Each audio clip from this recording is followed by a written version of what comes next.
bad. It's a little pricey for my liking, but then again, it came from a set that is Avacyn Restored. ugh, The Angel set. Yeah. What?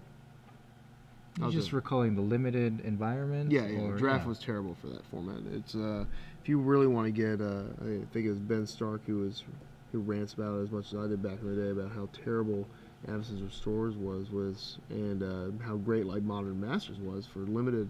You can actually go to his Twitter and take a little gander. But yeah, it's a format that they really had a misstep on. Not a huge fan of it. I don't think the world was a huge fan of it. It was slow, it was clunky, the cards didn't really work together that well. There was no real aggro deck, and then there was no real control deck. It was just a mess, is the best way to describe it. Okay, we'll see if Jeremy Barbeau has a mess of spells to cast on turn 1. If he does, that means he could just win. Yeah. Jaco gonna be looking mulligan here, looking for a counterspell, Force of Will, to be able to interact with a potential turn 1 victory. I hope so. Oh, I hope Jeremy so. says go. It's oops all spells, so I mean, why not just say go, right? Alright, so I don't know what's going on at this point. He kept a 7, so. Or is it possible that Jeremy decided to be on the draw? Just to get the extra draw? Maybe. It's hard to see all the cards in his hand. But we'll see if he has the mana and the spy to win it all.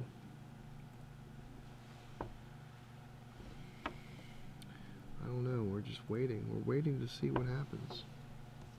Who knows? Alright, so Jeremy here, we saw on camera on the top 4, he just killed his opponent on turn 4, or excuse me, in turn 1 in the top 4. And then the second game, he kind of faltered a little bit, but eventually got him. So Jeremy has the ability to kill on turn 1, and he has no. Well, right now he's not going to though, so he doesn't have Discards Manamorphose, and he discards a card here. So Jason's got to be happy to see that. Jason's also pretty confused probably about the spells in Jeremy's deck when he looks at the deck list. But Jason has, remember, if he show and tells, and Jeremy has an Undercity Informant in his hand, and then untaps with a mana, he can mill his library and then win. Yeah, Jaco should probably not be on the show and tell plan. Should be on the sneak plan. And the funny thing is, Jaco has Spell Pierce in his hand. That's not even that good against this deck. No, because the only spell Jeremy needs to resolve is a creature. Yeah, and he can use Spirit Guides to get around it because you can't Spell Pierce a Spirit Guide. I mean, you can Spell Pierce the Ritual or Chrome Locks, but you know, those are not exactly devastating. Alright, so he's gonna. Oh, wow. So he's gonna get Elvish Spirit Guide. Do you Spell Pierce this? No, he's gonna go for the win here. Oh.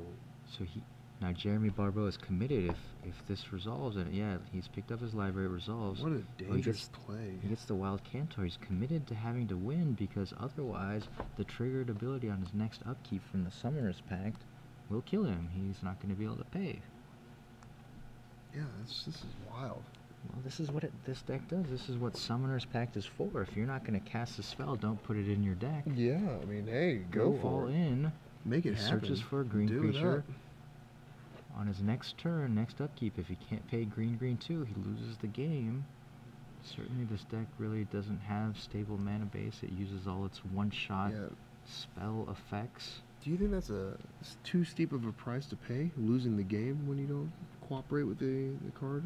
No, because if all goes well, you win the game.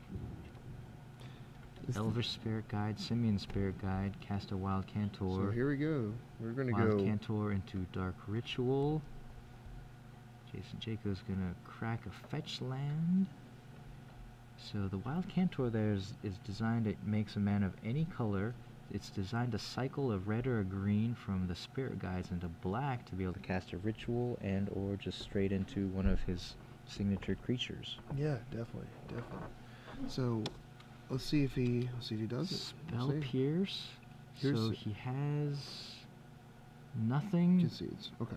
So risking it, and I've seen this happen before. I've seen it happen a lot with Slaughter Pack, where someone was Slaughter Packed, and then they would get their land destroyed, and they're unable to pay for Slaughter Pack.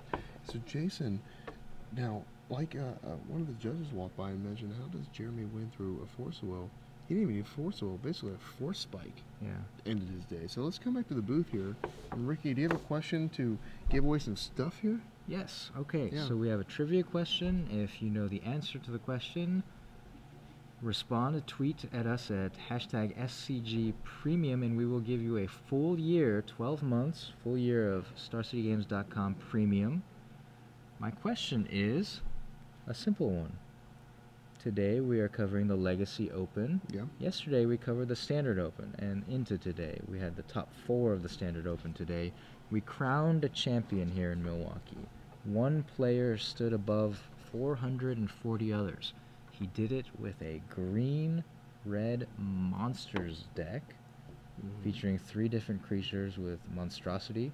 Xenagos the Reveler. We saw him use the mana ability on Xenagos. Yeah. Not technically a mana ability, but it generates mana. Who was the StarCityGames.com Milwaukee Standard Open champion with green-red monsters? Green-red monsters. Brian Kibler. If you know the answer, don't tell him. Oh, sorry. That's not the answer. If you know the answer, #SCGPremium. Yeah. You do not have to be first. You do not have to be last. You just have to have the correct answer. Yep. So please tweet at that hashtag for an opportunity to win 12 months of StarCityGames.com Premium. 1 full year. Not bad. From today, October 13th, 2000. Ooh, October 13th. Is it Friday? No. Not Friday the We're safe. 13th. Sunday Okay. the 13th. So let's go back to the match real quick so we can kind of see the sideboard is here so we can kind of discuss. We're going to get them on the screen in a moment.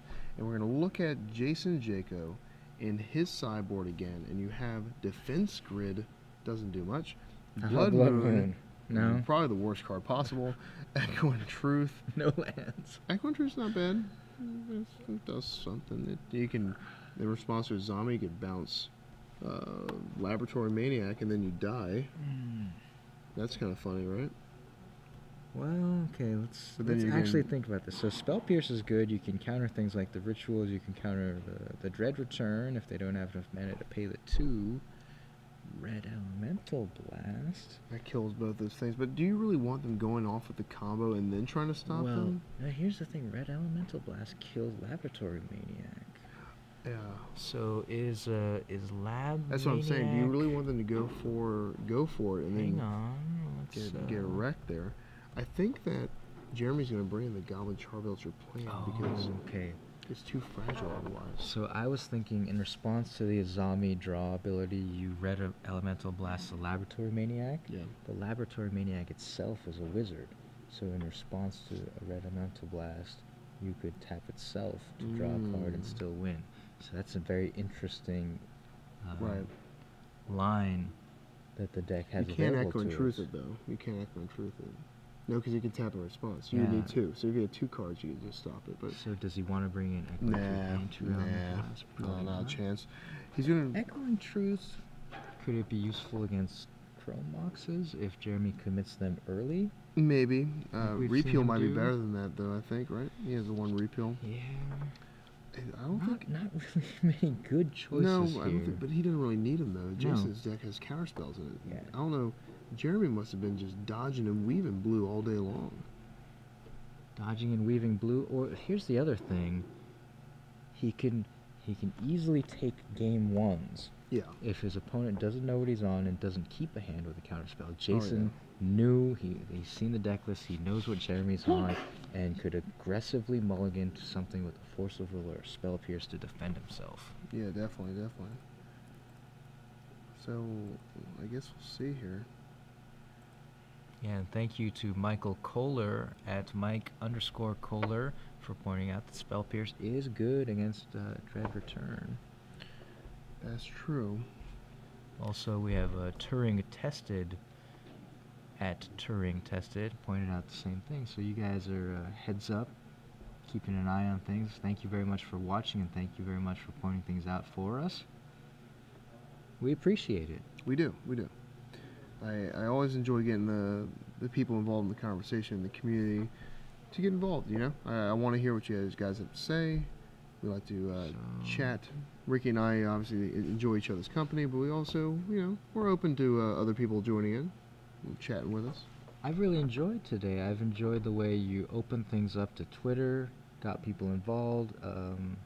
The viewers seem to enjoy that. They enjoyed interacting with us, hearing their tweets read on the air, Yeah, definitely. asking questions, answering questions. It's been a lot of fun, guys. Thank you very much. It's been fantastic 2 days here in Milwaukee. Yeah, great time. Great time. And now it's almost over. You know what time it is? It's time to go read our articles, I'm assuming. Yeah, so while you're listening, guys, on your second monitor, you can multitask and bring up our articles. Make sure to, and Ricky does this too, I'm sure. I am a writer that enjoys reading comments, and I always comment back.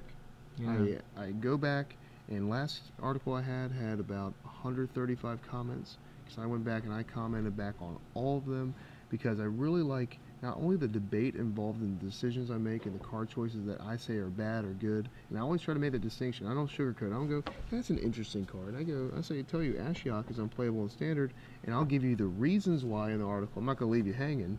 And then I love the debate for it. And then if you agree with me, post that you agree with me, and we'll chat about, you know, how we all agree that this card's good or this card's bad, and I'll chat with you. So make sure to post in the comments, and I'll definitely respond to you. I do also read all the comments, unfortunately, because I travel so much and my article comes out on Mondays and I'm frequently flying on Mondays. I don't get the opportunity to respond as quickly as other authors do, but I do read and appreciate all the comments on my articles. I just have no life on Monday. That's why I do it too. So I'm actually teaching, and I'm like, oh, well, these kids are taking a test. Let's go read some comments real quick. Do you often give them tests on Monday just so you have time to do that? I just test them whenever I feel like it. Just, you know. Well, we're having a rough day flying back tomorrow. You know, I'm flying back tomorrow and then going straight to work when I get back. Shaheen Sarani, hard-working school teacher. That's it.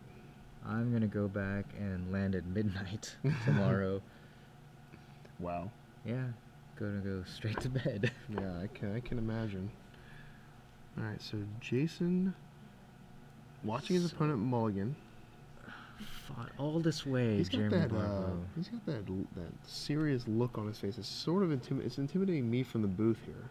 Are you intimidated by Jason a little bit? I'm not intimidated by anyone. All right, look at the glare. Look at the glare. See that I'm glare? glaring right back. Do you see this glare? I don't. I see the glare on the screen. That's about it. Are you not afraid of this glare? No, not so much. He's got the kind of like the transporter look a little bit, doesn't he? The what? Like the guy from the transporter. What's his name? I forgot his name. The actor from the movie The Transporter. I was thinking transporter on a starship. No. So if you can tweet at us the actor from Transporter. Meanwhile, Jaco. Jeremy Barbeau has played a Chrome Mox imprinted the Wild Cantor. Remember, that's his way to get cycle into black mana, but he does have also Lotus Petal to make black mana. Yeah. Jason Jaco, just a basic island. But then again, the deadly Spell Pierce that we saw last game. Yeah, counter spells against this deck are just like the silver bullets, like every single one of them. All right, Zach Stern. Thank you guys. Thank you Don. Thank you Sam. Welcome. No. That's the trivia. Oh no, that's not it. God, I answered it. Oh no. Ignore that. A mental misstep here by Shaheen Sarani in the finals. The old banned in Legacy, but not banned in the booth. And Jeremy Barbeau is going to go for it. There we go. Now we're committed again. He's going for the Summoner's Pact. Rats. Going to get a green creature. Going to get his Elder Spirit Guide. Jason Statham. There we go. That's the one we're talking about. You know what? Talk about the transporter. All right. I'm going to tell you what the first rule of being in the booth is. Don't give away the trivia answer. Oh, come on now. There are so many people that actually say the answer. Like me. Oh, you got Tinderwall. Okay, so he gets Tinderwall, casts it, He can sacrifice it. Can we get Tinderwall up? He sacrificed it for, I believe he gets 3 red mana? No, he got 3 of any color. What mana did he just get? I need Tinderwall up. Tinderwall. Okay, Tinderwall. Oh, sacrifice to deal 2 damage. You no, missed it. He sacrificed conceded, so. 2 red. Oh. Stuff Alright. happened too quickly. Well, What did he get there? He got the Tinderwall, cast it off of the Chrome Mox. He sacrificed it for 2 red, sacrificed the Lotus Petal for a black, and then had another Spirit Guide. So 4 mana for the Balustrade Spire. We're trying to like fathom, and the reason why kind of the commentating specifically on the match is not really helpful is because Jeremy just cannot beat a counterspell. He can't. I can't imagine. So if you're Jaco there, why would you keep that hand? I don't know. I mean, if that's the whole game, take every, at least down to like 5 or 4 you could go to maybe. Yeah. If that's all you care about. Well, we'll see. I mean, like, he got second in this Open here, so congratulations to Jeremy and Barry. Oh,